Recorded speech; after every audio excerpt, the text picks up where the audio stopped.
In this video, I'll show you how to embroider a nose and mouth. To embroider a nose and mouth, take an arm's length of yarn and thread it through a tapestry needle. Now let's say you want the nose to be 3 stitches wide and you want the whole nose and mouth thing to span 1 round. So we're going to stick our needle somewhere off to the side of your piece and pull it out wherever you want the left edge of this nose to be. Let's say we want it over here. Now pull the yarn until you have about a 6-inch yarn tail left and leave that alone. Now we're going to count 3 stitches over to define the right side of the nose. So every stitch looks like a vertical V.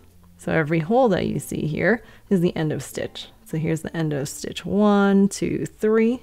Great. I'm going to stick my needle in here to define the right edge of my nose. And then I want to define the bottom of the mouth. So I'm going to pull my needle 1 round below and put it directly in the middle of those 2 points.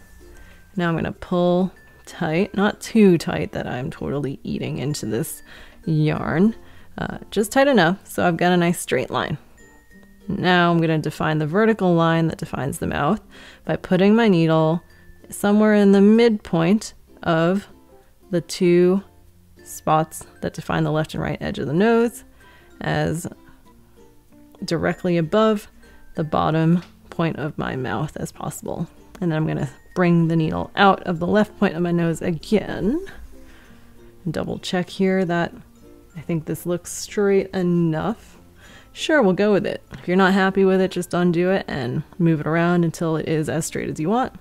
The important thing here is we're going to keep on pulling the needle in and out of the right and left edges of the nose until the nose becomes as fat as you want.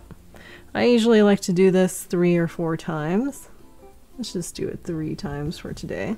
And by the way, if you don't want all this stuffing to get caught up, like it is happening with mine right now, try to pull the needle in and out of your piece as close to the surface of the piece as possible.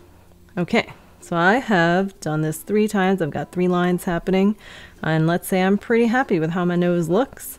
I'm going to stick the needle back into the rightmost point of the nose and pull it out where the needle originally went into the body, where that 6-inch yarn tail is hanging out. Also, I'm just going to make this nice and not look twisted. Hooray! Okay, now I'm going to tie a knot with both yarn tails as close to the surface of the piece as possible. Thread the other yarn tail through the tapestry needle in the same direction. And then to make it a little more manageable, cut the longer yarn tail so that now both yarn tails are about the same length. Stick the needle into the hole that the yarn tails are coming out of and push it out somewhere off on the other side of the piece until those yarn tails disappear, so that the yarn tails get stuck in the stuffing. Last step is that you're going to trim these yarn tails as close as possible to the surface of the piece. And then, if you can still see the yarn tails, just massage your piece until they get sucked up on the inside of the piece. And here you have a nose and mouth.